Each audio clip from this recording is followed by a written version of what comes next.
আল্লাহ সুবহানাহু ওয়া তাআলা পবিত্র আল কোরআনের সূরা আন-নাহল আয়াত নম্বর ৯৭-এ তিনি বলছেন, মান আমিলা সালিহাম মিন যাকারিন আও উনসা ওয়া হুয়া মুমিনুন। তোমাদের ভিতরে নারী হোক বা পুরুষ হোক, কেউ যদি আমলে সালেহ অর্থাৎ ভালো আমল যদি করে, আর যদি তারা অহুয়া মুমিনুন ঈমানওয়ালা হয় বা ঈমানের অবস্থায় থাকাকালীন যদি তারা ভালো কাজ করে, আল্লাহ বলছেন হায়াতাম তাইয়্যিবাতান, তাহলে দুনিয়াতেই তাদেরকে আমি উত্তম জীবন দান করব। এখন আয়াত বাকি আছে।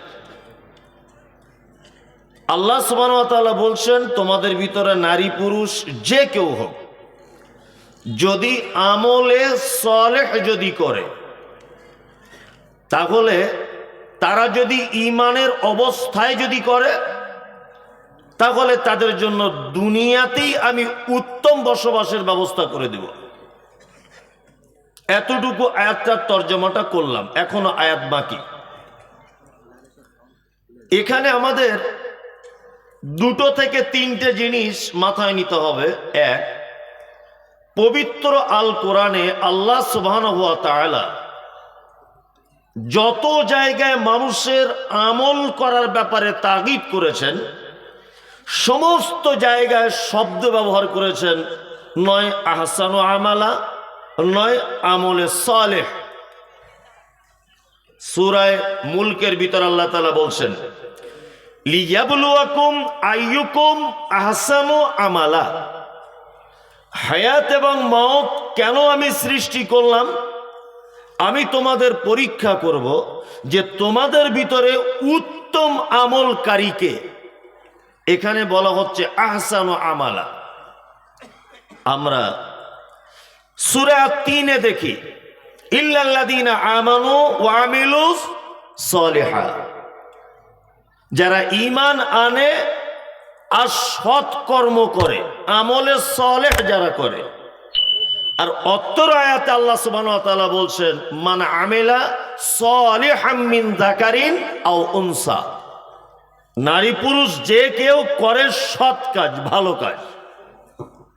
দেখুন একটা কথা এবার আপনাদের বলি, কোন প্রোডাক্টে যদি আপনি দেখেন লেখা আছে 100% খাঁটি,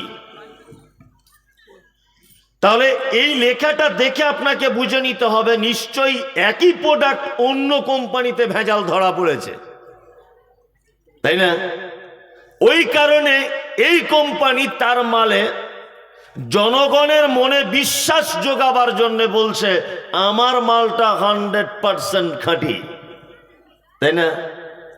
তার মানে বুঝে নিতে হবে পৃথিবীতে ভেজাল আমল গাদা আছে। ওই জন্য আল্লাহ তাআলা বলেছেন আমলে সালেহ করো।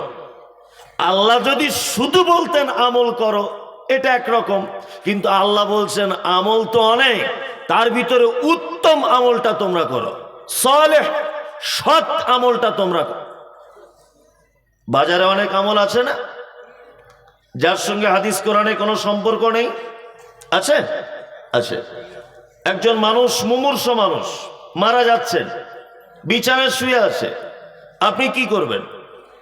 আপনি তার পাশে বসে কলেমা বলুন, লা ইলাহা ইল্লাল্লাহ। আপনার বলাতে যদি ওই লোকটা শুনে যদি একবার যদি বলে দেয়, তাহলে ও কোথায় থাকবে? জান্নাতে। কোথায়? জান্নাতে, তাই তো? তবে আপনি ওই লোকটাকে বলতে বাধ্য করতে পারবেন না যে তুমি বলো লা ইলাহা ইল্লাল্লাহ, তুমি বলো লা ইলাহা ইল্লাল্লাহ, কারণ ও এখন কঠিন বিপদের সম্মুখীন। আপনি ওকে বলতে বললে ও অস্বীকার করে দিতে পারে বা খারাপ কোনো কথা বলতে পারে।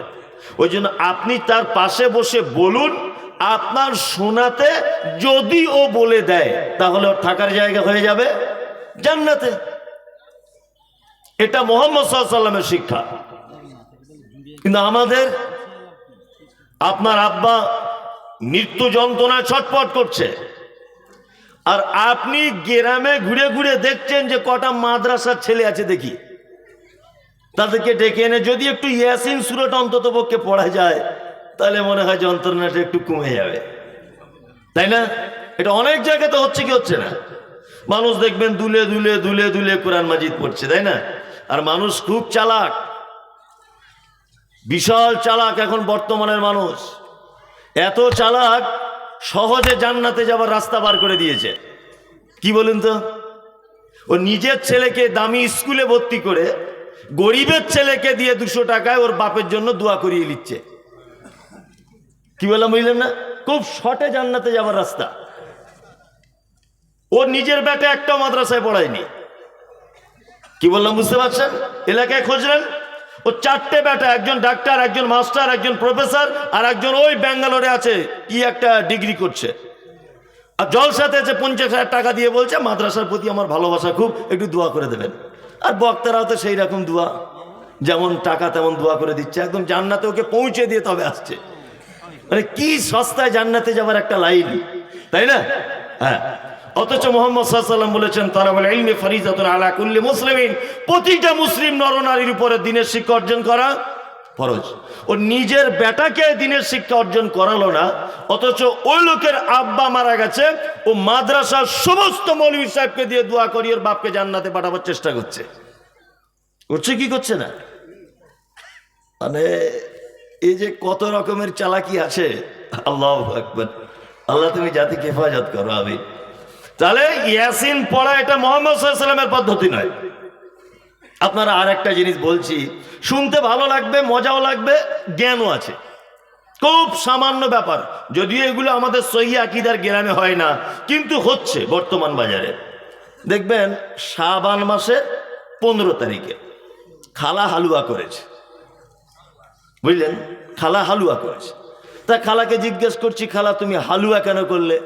বলছে হালুয়া করেছি, তুমি নবীর দুশমন 1 নম্বরে, তোমার নাম তো সেই মমতাজুল, তুমি লামো যাবি তো, তুমি ফারাইজি না, তুমি নবীর বিরুদ্ধে বক্তব্য রাখো।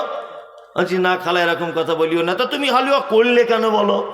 তা বলছে তুমি জানো না আজকে শবে বরাত নবীর দাঁত ভেঙে দিয়েছিল, শক্ত জিনিস খেতে পারিনি, ওই জন্য হালুয়া করে দিয়েছি।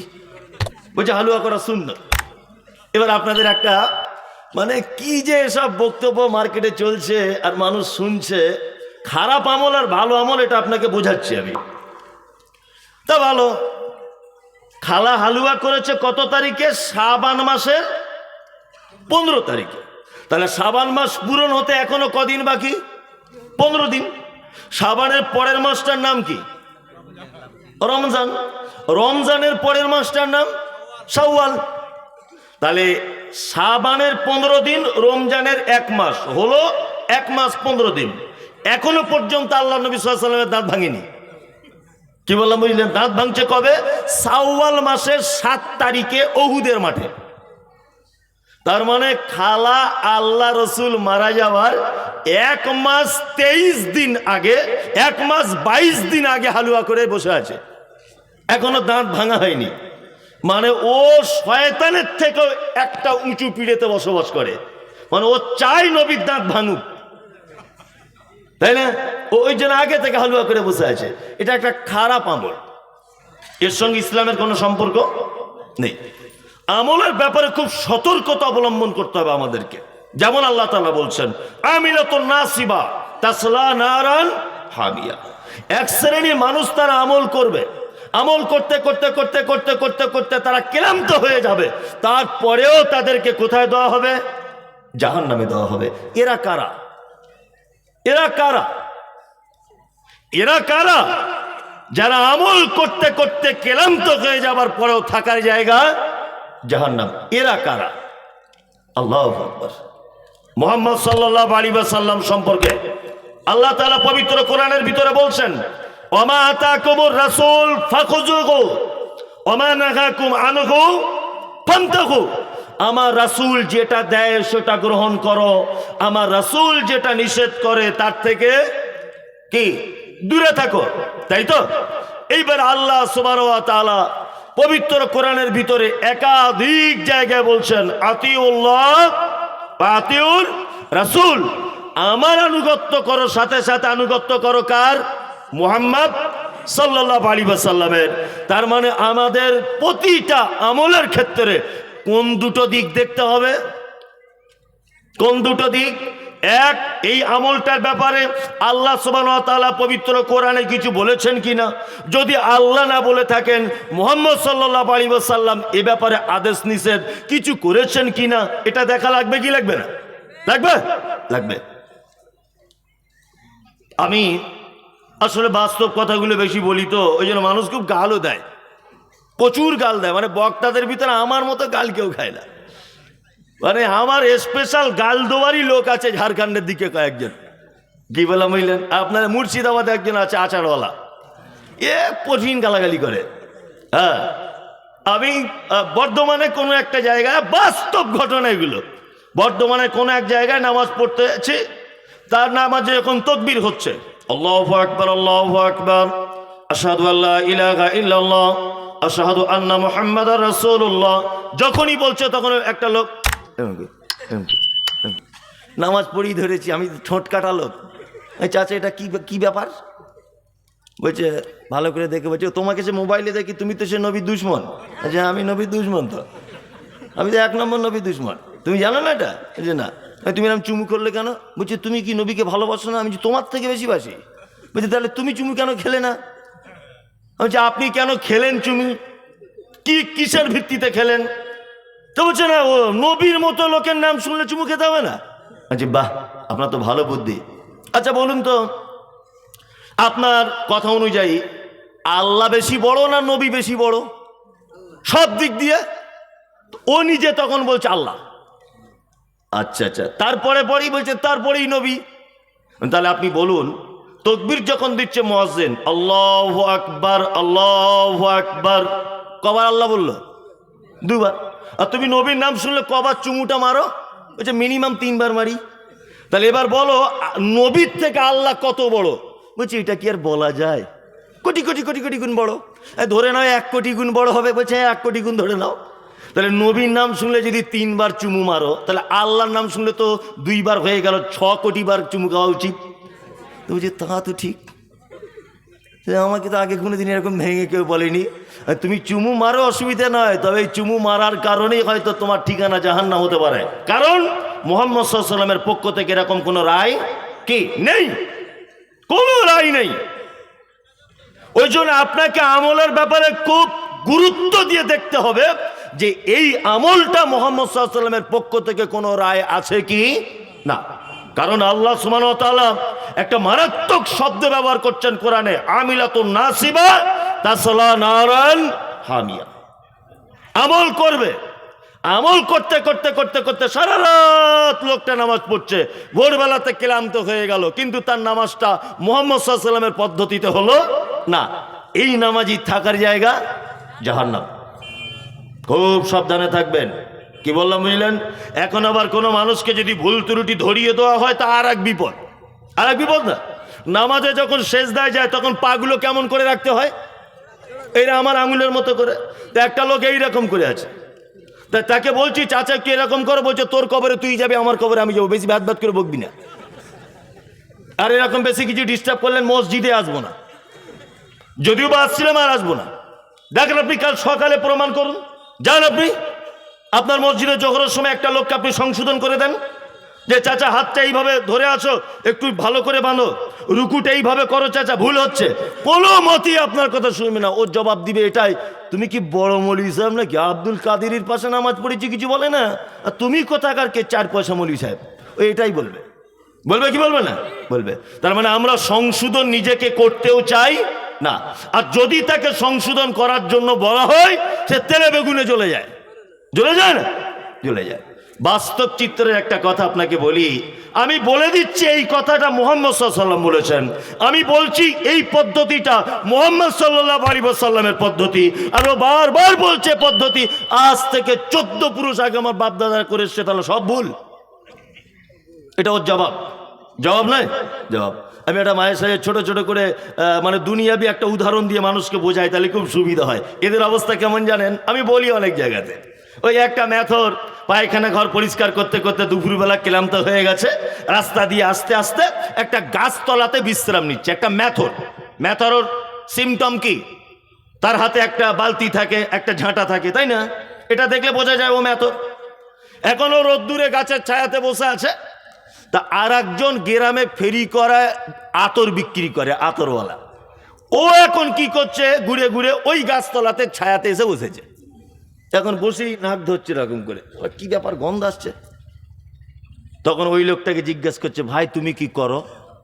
বলছে, লজ্জার ব্যাপার, বলবেন না কাউকে, আমি মেথর, পায়খানা পরিষ্কার করি মানুষের। বলছে তাই? বলছে না, কাজ তো ছোট বড় কিছু নেই, আপনি একটা কর্ম করে খান, ভালো কাজ। তবে ভাই একটা আপনাকে অনুরোধ করে বলছে, আপনার শরীর দিয়ে গন্ধ বার হচ্ছে, আমি তো আতরওয়ালা, জান্নাতুল ফেরদাউস আছে, একটু মেরে দেবো। তো বলছি তাহলে মেরে দেন যদি আপনার সুবিধা হয়। নে ও পকেট থেকে মোটামুটি জান্নাতুল ফেরদাউসের বোতলটা বার করে ওর সারা শরীরে লাগিয়ে দিয়েছে। লাগিয়ে দেওয়ার পরে চটপট চটপট করে অজ্ঞান হয়ে গেছে। এখন এই আতরওয়ালা খুব বিপদে পড়েছে, বিশাল বিপদ। এই ঘটনা কি, এটা বিশাল বিপদ। এই লোকটাকে কি করবে এখন? লোকে আমাকে মারবে, ডাকাত টাকাত মনে করে, চোট্টর মনে করে, ছেনতাইবাজ মনে করে। ও তাড়াতাড়ি করে বুদ্ধি করে একটা টোটো ভাড়া করে বহরমপুর হাসপাতালে নিয়ে গেছে। ডাক্তারবাবু জিজ্ঞাসা করছে আতরওয়ালাকে, তুমি কি করেছো লোকটাকে? বলছে, ডাক্তারবাবু আমি গরিব মানুষ, আতরওয়ালা, আমি তো কিছু বুঝি না তেমন, ওর গায়ে গন্ধ বাড়াচ্ছিল মেথর, আমি একটু জান্নাতুল ফেরদাউস মেরে দিয়েছি। ডাক্তার তো বিচক্ষণ লোক, জ্ঞানী লোক, ও বুঝতে পেরে গেছে রোগ কোথায়। আতরওয়ালাকে বলছে, শোনো এর কিছু হয়নি, এক কাজ করুন। তা হচ্ছে কি? বলছে, হসপিটালের পিছনে দেখুন নতুন বাথরুম হয়েছে, পায়খানা ঘর, ওইখান থেকে কাঁচা মাল এনে নাকে লাগিয়ে দেন, দেখবেন ভালো হয়ে যাবে। বাথরুম ঘর থেকে কাঁচা মাল বার করে নাকে লাগিয়ে দিয়েছে। লোকটা একদম ত্রিক করে লাভ করে উঠেছে। আতরওয়ালা বলছে, তো কঠিন জাদুকর, আপনি ডাক্তার নাকি জাদু খেলাতেন? বলছে, আমি ডাক্তার, আমার এক্সপিরিয়েন্স হচ্ছে এই, আমার অভিজ্ঞতা হচ্ছে এই। এই লোকটা জন্ম থেকে মানুষের পায়খানার গন্ধ শুকে শুকে আসছে, আর ওকে যদি হঠাৎ করে আপনি এখন জান্নাতুল ফেরদাউস মেরে দেন, ও সহ্য করতে পারে? সারা জীবন বেদাত করে করে করে করে ওর মাথা দমদমের এয়ারপোর্টের মতো হয়ে গেছে। এখন আপনি যদি ওকে একটা সহি হাদিস বলেন, তাহলে ও চমকে উঠবে কি উঠবে না? উঠবে না? উঠবে। ও তো বলবেই এটা আমার বাপদাদা 14 পুরুষ করেছে। কারণ সারা জীবন আমলের ব্যাপারে বেদাতের মধ্যে ডুবেছিল। আজকে যদি লোকটাকে সহি হাদিসের কথা বলতে যান, তা ওর একটাই কথা যে মমতাজুল নবীর দুশ্মন, সবে বরাত মানে না, নবীর নাম শুনে চুম্বন খায় না। কি বললাম বুঝলেন না? এই ওই জন্য আপনাকে বলতে চাইছি যে আমলের ব্যাপারে খুব সতর্ক থাকবেন। আম্মা জান আয়েশা সিদ্দিকা রাদিয়াল্লাহু তাআলা আনহা হাদিস বর্ণনা করছেন, মুহাম্মদ সাল্লাল্লাহু আলাইহি ওয়াসাল্লাম তিনি বলছেন, মান আমিলা আমালান লাইসা আলাইহি আমরুনা ফাহুয়া রাদ্দুন। মানুষ এমন কোন আমল করে যে আমলে আমার পক্ষ থেকে কোনো রায় নেই, যে আমলে আমার পক্ষ থেকে কোনো পারমিশন নেই, যদি কোনো মানুষ সেটা আমল মনে করে করে, ফাহুয়া রাদ্দুন, অবশ্যই সেটা বাতিল। অবশ্যই কি ওটা বাতিল, 10 পয়সার কোনো দাম থাকবে না। এইবার আপনাদেরকে আর একটা মজার কথা বলি, এক বিসমিল্লাহ, আলহামদুলিল্লাহ। আর একটা মজার কথা বলে দিই, আল্লাহ অত্তর আয়াতে বলছেন আমলে সালেহ করবে, আকুয়া মুমিনুন, তবে তোমার ঈমানের অবস্থাতে ভালো কাজ করতে হবে। একটা কথা বলি, ঈমানের অবস্থা ছাড়া যদি কেউ ভালো কাজ করে, তার ভালো কাজের কোনো দাম আছে? আছে? নাই। আছে। আপনি নাই কেন বলছেন? আছে।